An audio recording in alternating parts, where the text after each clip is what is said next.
time, but I'm really pleased to welcome you to the University of Bedfordshire, to our fantastic Putteridgebury campus, one of 5 we have across the county.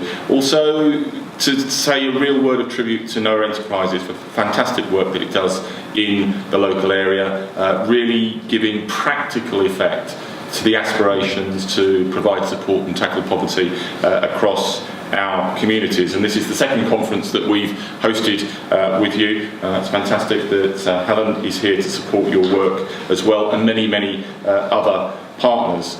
Now, this important topic, working together to address poverty, speaks to me for one of the big, if not the biggest questions of our century. How do we ensure that the benefits of economic development are shared out fairly and justly? I was at a conference last Friday and saw a fascinating presentation that looked at global change that has taken place since 1980. And it is clear that during that period, life expectancy has increased by 20 years. Illiteracy across the globe has come down by 70%. The numbers of people living on less than $1 a day, the UN definition of absolute poverty, is down by 300 million, despite the population increasing of the planet by 2 billion. So that is enormous, enormous progress, and yet inequalities within societies, within countries, have actually risen significantly, and we see that mirrored within our own communities. And if we refuse to accept that poverty and deprivation as an unfortunate consequence of our economic system, how can we go about building a more just system? As the gap between rich and poor continues to widen, both here in the UK and globally, we may find that these questions become more and more immediately relevant to our future economic and civic sustainability. Now, in this country, to bring it back to the UK level, the UK, sorry, I'll put that over there. The UK has a high level of income and wealth inequality compared to other countries, the 5th most unequal of all OECD countries. If you look at the work from the Equality Trust, the poorest 10% in the UK have a net annual income of 8,468. The richest have a net annual income of 79,042, almost 10 times that of the poorest 10%. The richest 10% of all households hold 45% of all the wealth in the UK, whilst the poorest 50% own just 8.7% of all the UK's wealth. There's a lot of evidence that we, not only in the UK but also globally, have a great deal to do to redress the consequences of uneven social and economic development and uneven distribution of economic wealth. And it is a fact that inequality is associated with higher levels of property crime and violent crime, low social mobility, economic instability, poorer health and lower levels of interpersonal trust and civic participation. As such, unequal societies that tolerate the poverty and deprivation of their citizens, I think, cannot be regarded as successful even when there's a good track record in terms of GDP growth. And as concerned citizens, and we're all here today as concerned citizens, we have to consider what it is that we can do within our power to expose the effects of poverty on individuals and on society, and to contribute to finding better ways to ensure a just distribution of economic wealth and income to future generations.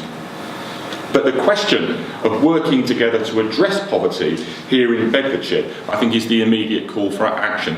I sometimes get frustrated with some of the grandiose calls for action nationally, globally, and those are important, but there's not an immediate focus on what we can do on our doorstep to make a real difference.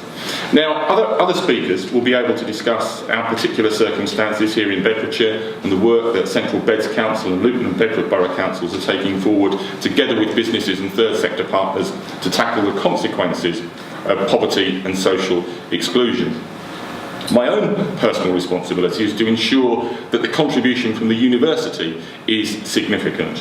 And at the University of Bedfordshire, we continue to offer educational opportunities that enable our students to transform their lives through them, their families, their communities and their countries. But we cannot do that work without our partners and allies from across the region helping us to get our students the right academic, pastoral and financial support to ensure their success. So what do I mean? The student population at the University of Bedfordshire is 50% from lower socio-economic groups. That's the cornerstone of our mission as a university. 40% from underrepresented black and minority ethnic groups, and a very creditable 30% of mature students. They come to us from all sorts of backgrounds, often with complex home lives, caring responsibilities, low incomes and low academic self-confidence. And we do work incredibly hard to support them and keep them on track.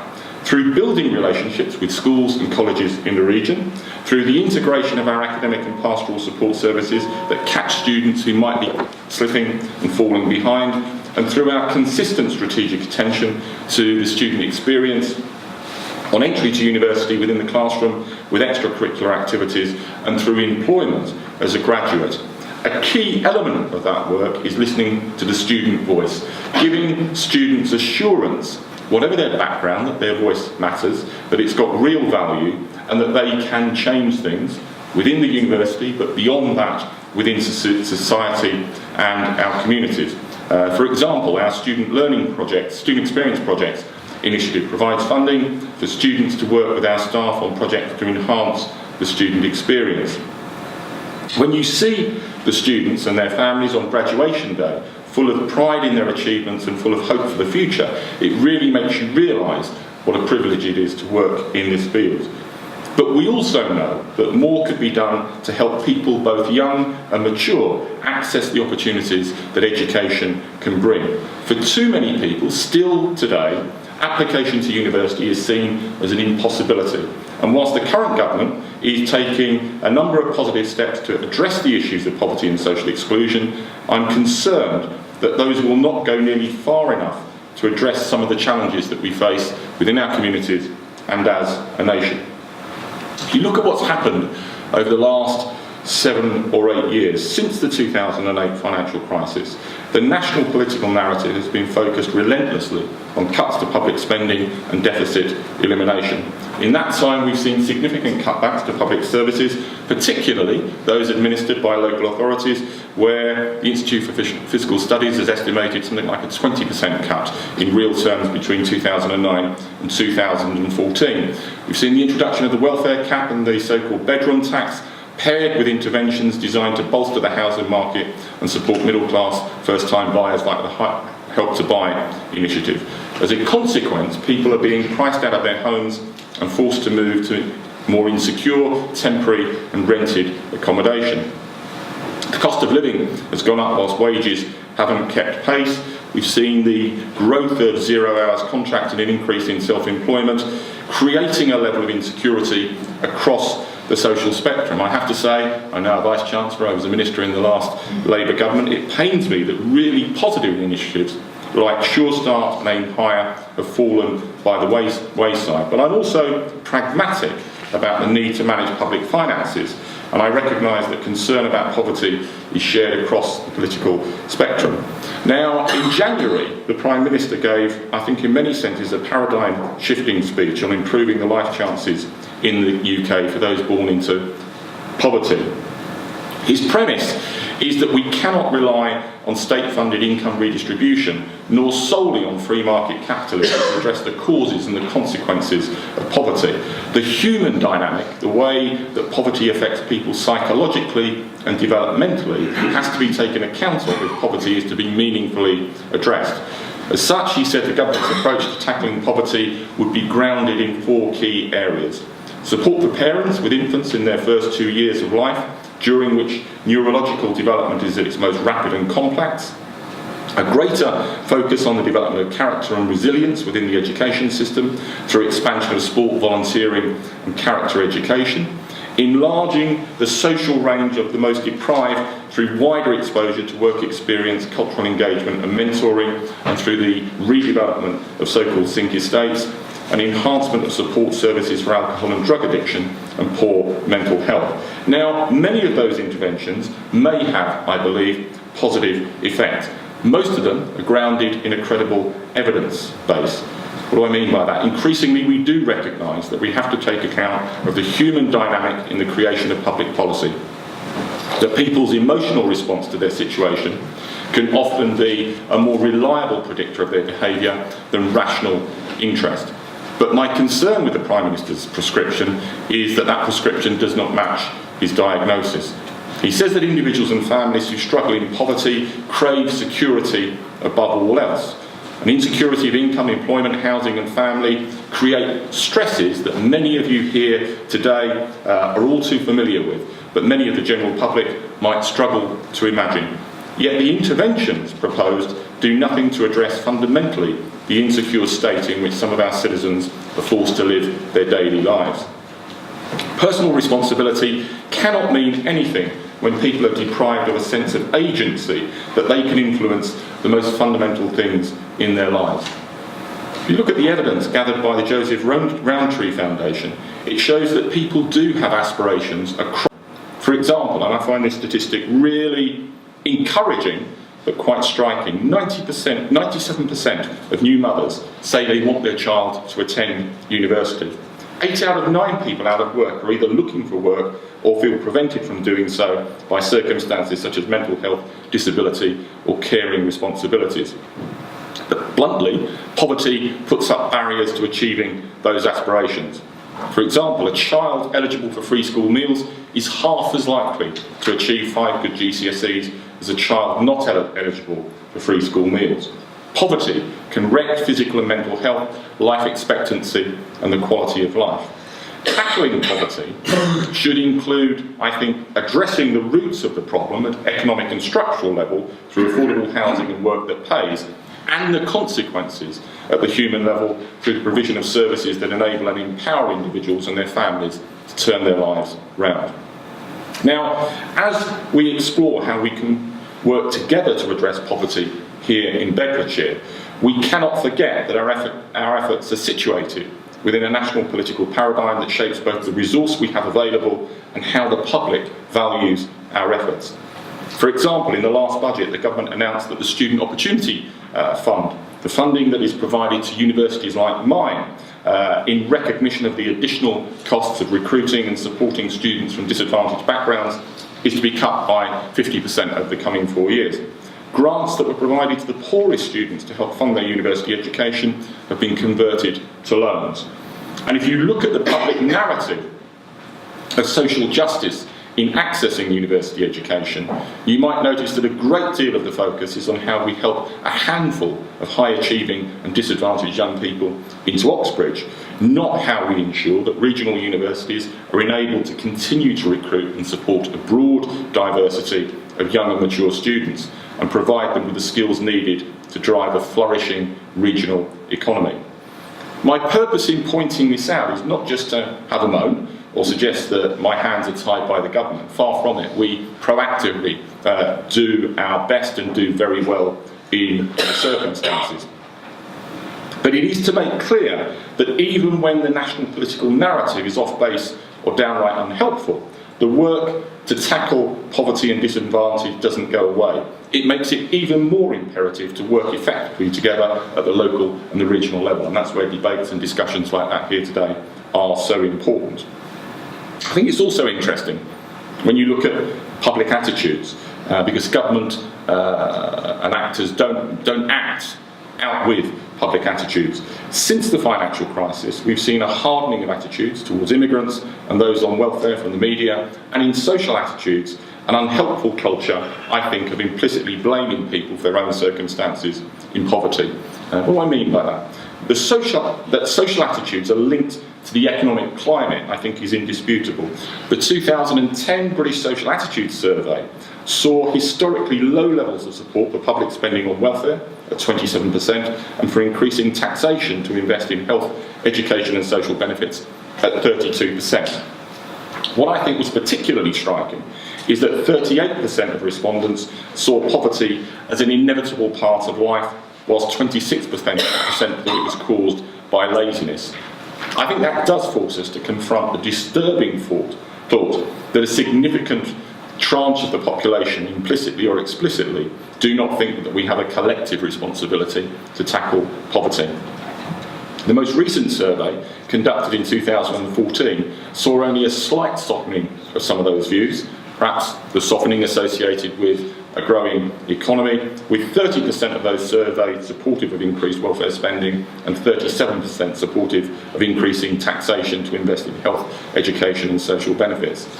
That tells me that we have some public relations work to do, and that starts at the local and the regional level if we're to convince the public of the merits of taking action to tackle poverty and deprivation.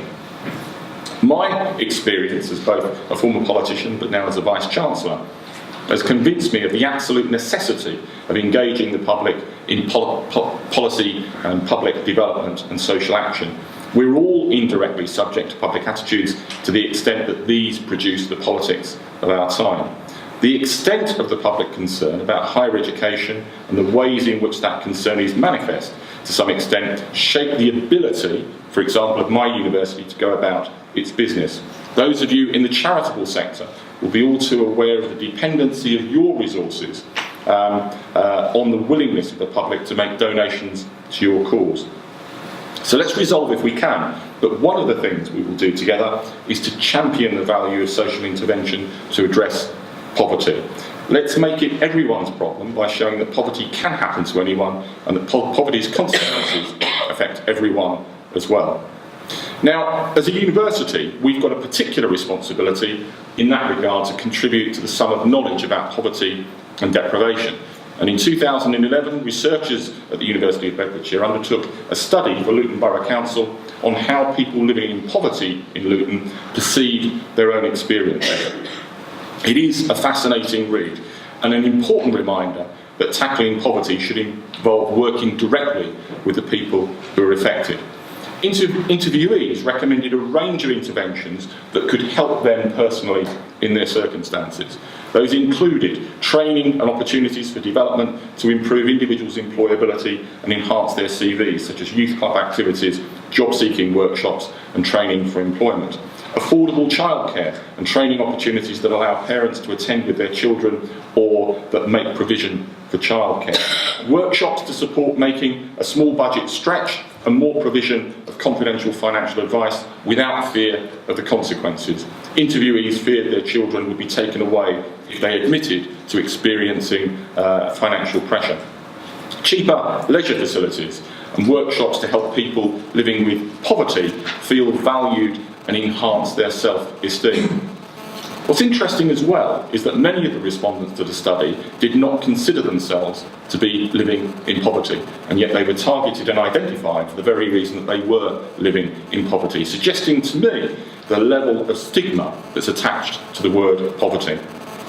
But they did evidence a grasp of the complexity of the realities and the consequences of living in poverty. From being prevented from accessing training opportunities to a sense of limited know-how about how to deal with financial pressures, to the emotional feelings of inadequacy and low self-worth that are such a pernicious part of sustaining the cycle of poverty. And today, our researchers continue to make a significant contribution to the collective understanding of poverty, deprivation and social exclusion and their remedies. In the most recent Research Excellence Framework, the national exercise to determine research quality at UK universities, the majority of our research in social policy and social work was recognised as internationally excellent in quality and impact, and 60% was recognised as world-leading in its impact. And that's one of the things that universities like the University of Bedfordshire do incredibly powerfully, linking their research to practical action in the community and in society. And on a continuing basis, our academics are working on a wide variety of complex social problems, including health inequality, substance misuse, domestic violence and adoption. I think it's imperative that we continue to work together to understand the complex causes and consequences of poverty so that we can make real progress towards eradicating it. There's one more thing that I believe my university can do within our communities to help tackle poverty in our region, and that is to make available our students and staff as a resource to support your work and the work of your organisations. Last year, our university and our students undertook an incredible 46,000 hours of volunteering in the local community. Good for them in terms of their personal development, but also good for the organisations that they work for. And our students have applied to work with the Luton Food Bank, the YMCA, One Support, the Level Trust, the Penny Appeal, and of course, NOAA. I'd urge you, if you're here today as a charitable organisation in need of volunteers, to make contact and set up links with us if you've not already done so. It is a great way that we can work together. And as a university, we're committed to making opportunities available to the most disadvantaged to get the education and skills that they need to transform their lives. But we're also committed to producing informed citizens and potential leaders aware of the issues with the ability to challenge the status quo. And I think that is the contribution that we can make. I've tried to give you a perspective on what we are doing as a university, the contribution that we make locally and regionally. I think we need more initiatives such as this to pull the various partners together so that whilst we operate within a macroeconomic and political environment that presents us with many challenges, we can nevertheless continue to work together to make real progress, to tackle those huge inequalities that exist and that urgently, I think, need to be addressed. Thanks everybody for participating today, and I hope it's going to be a really good conference. Thank you.